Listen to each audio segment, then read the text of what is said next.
Hello, Watchtower Database, and welcome back to the Vanishing Point. Today, we're going to be talking about how big is Green Lantern's... This isn't right. Shazam! What was going on? I guess this has been a Vanishing Point, and I'm Matty Washburn, and I'll continue to stay those things as long as you continue to stay you. Shazam. Shazoom. Shazink. Kablam. It's Shazam. Shampoo. The word is Shazam. Shazam. Hell yeah.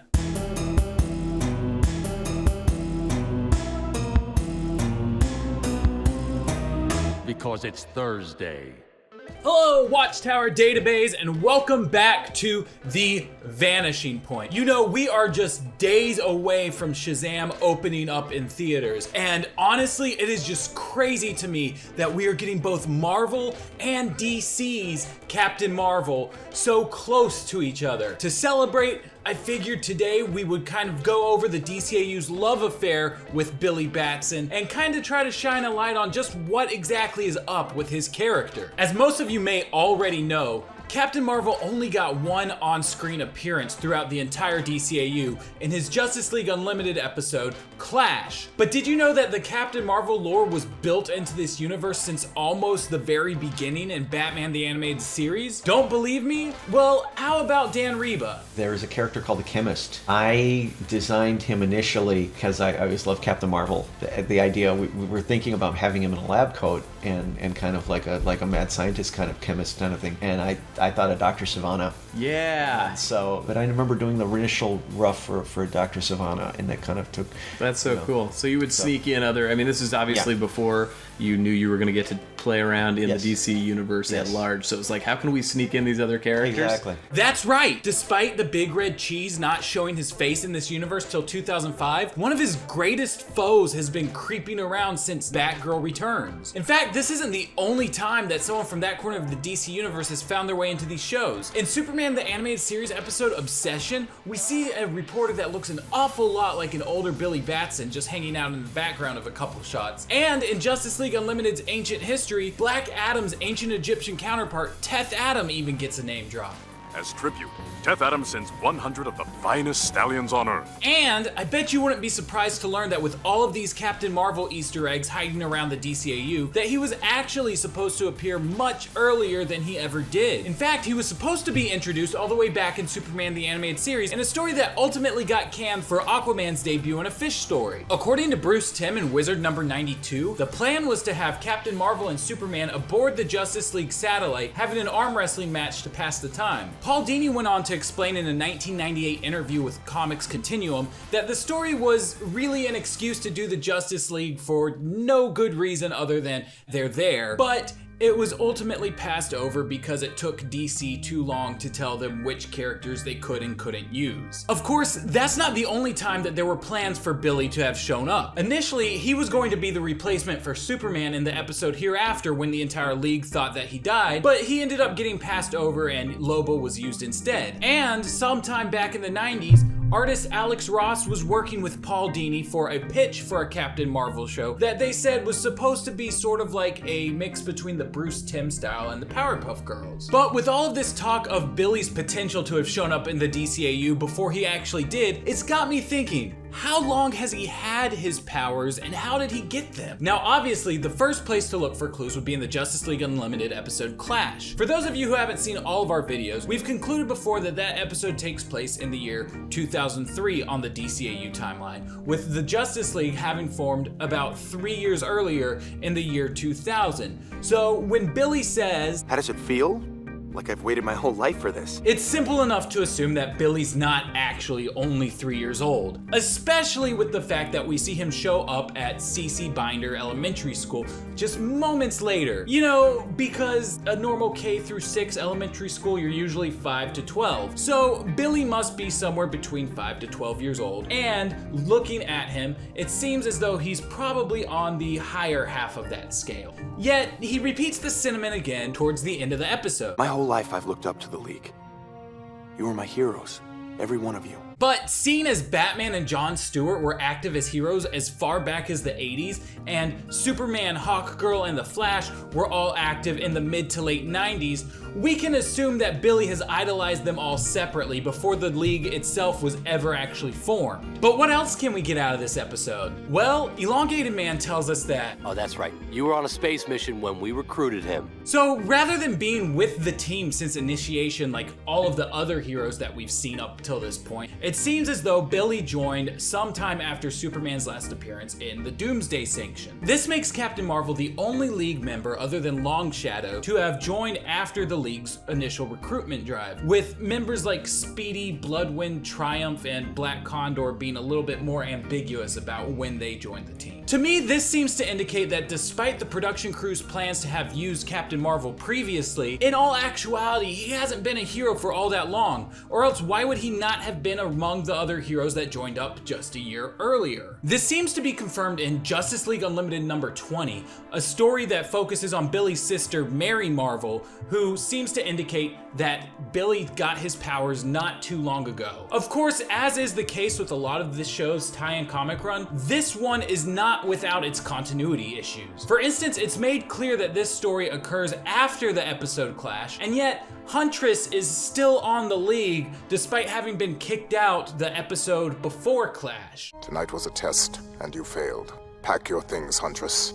You're out. I guess theoretically you could switch the two episodes around in order to make the comic fit, but even then, Huntress still isn't in her correct uniform, and we all know that superheroes only have one change of clothes.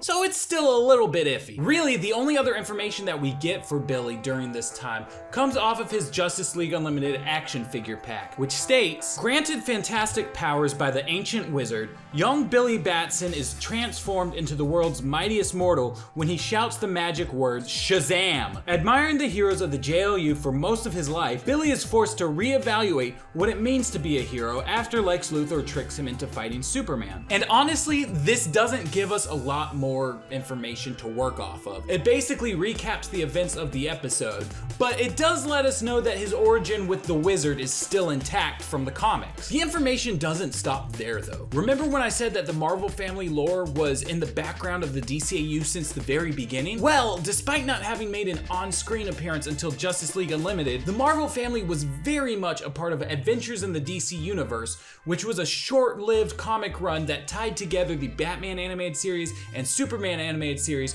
as well as their tie-in comics. And Captain Marvel actually showed up again in the Superman and Batman magazine, which was a tie-in for Batman the animated series before Superman the animated series was even a thing. While both of these series have issues that keep them from being 100% accepted as DCAU canon, such as having versions of the Justice League that contradict what we ended up seeing in the show, in the absence of contradictory information, it seems safe enough to apply information from those books to characters that ended up showing up later. In issue number 4 of Superman and Batman magazine, we actually get our very first DCAU Captain Marvel story, and it was drawn by Mike Parobeck of Batman Adventures fame. But that's not even the most interesting part of this magazine. Just pages before the actual story, we get a lot more information on Captain Marvel and his cast of characters from none other than Scott Peterson, who went on to write the majority of Batman Gotham Adventures, as well as a couple promotional tie-in comics for the Justice League Adventures,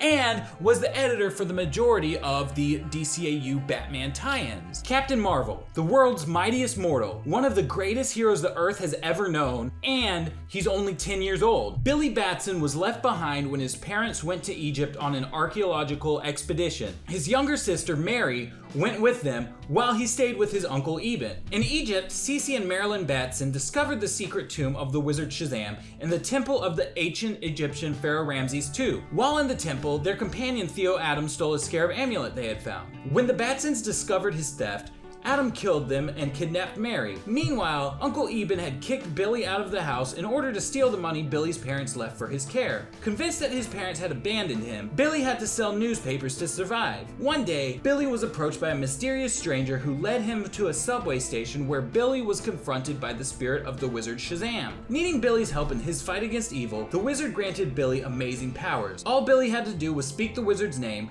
and he would be instantly transformed into the world's mightiest mortal, Captain Marvel. Marvel. As Captain Marvel, Billy gains the powers of many mythical and biblical characters. He has the wisdom of Solomon, the strength of Hercules, the stamina of Atlas, the power of Zeus, the courage of Achilles, and the speed of Mercury. He can also fly and excels at hand-to-hand combat. Of course, no one asked Billy if he wanted these powers. In fact, all he wanted was to be a normal kid without superpowers and with a family. Sensing Billy's resentment, the wizard cautioned him to avoid the 7 deadly enemies of humankind: pride, envy, greed, hatred, selfishness, laziness, and injustice. The wizard revealed to Billy the fact that his parents had been murdered. As Captain Marvel, Billy could catch his parents' killer. The trail led Captain Marvel to 2 of his greatest enemies, Dr. Sivana and Black Adam. Meaning that while Billy was up to 12 years old in the episode Clash, he got his powers at the age of 10, which puts Captain Marvel as becoming active sometime between 2001 to 2003, more likely on the later side to make up for the fact that he wasn't included in the initial League member drive. Of course, I'm sure there are some of you who are scratching your heads trying to figure out how the inclusion of Theo Adam in his origin story doesn't contradict what we learned about Teth Adam in ancient history. Peterson went on to explain Theo Adam is actually the reincarnation of the first man whom the wizard Shazam gave magic powers centuries ago. When Adam first met Captain Marvel, he saw that the hero looked exactly like CC Batson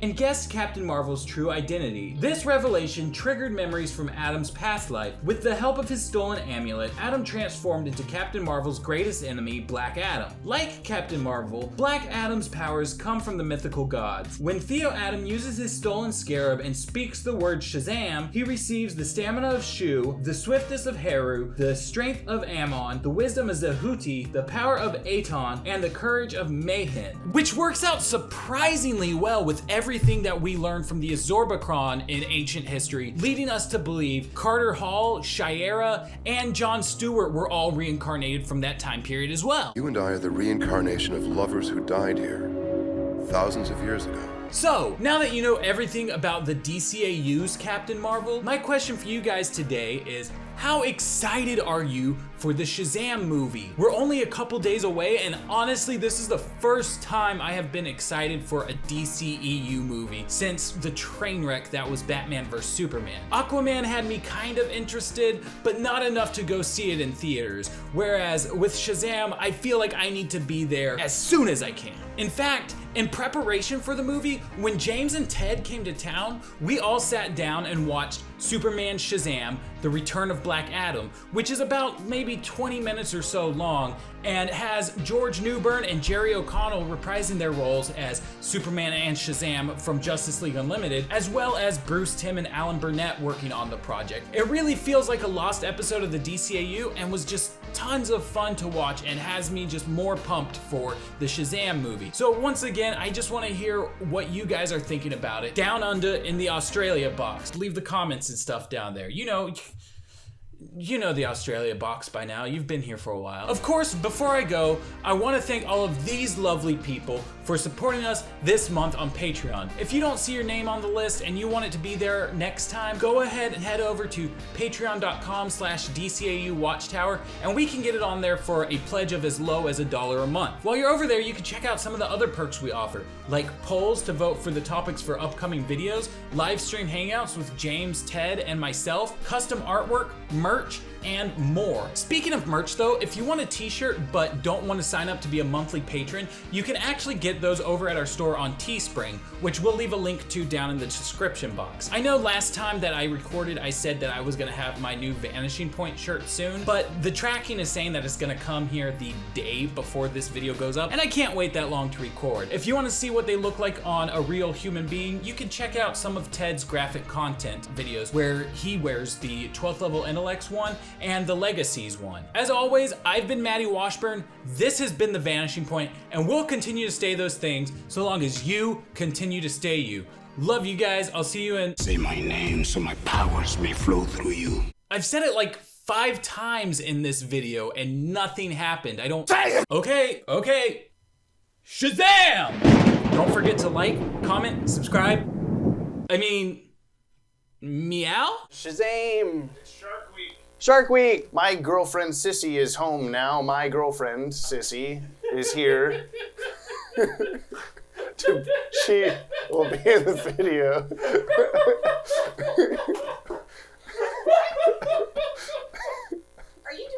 Because I'm Maddie Washburn.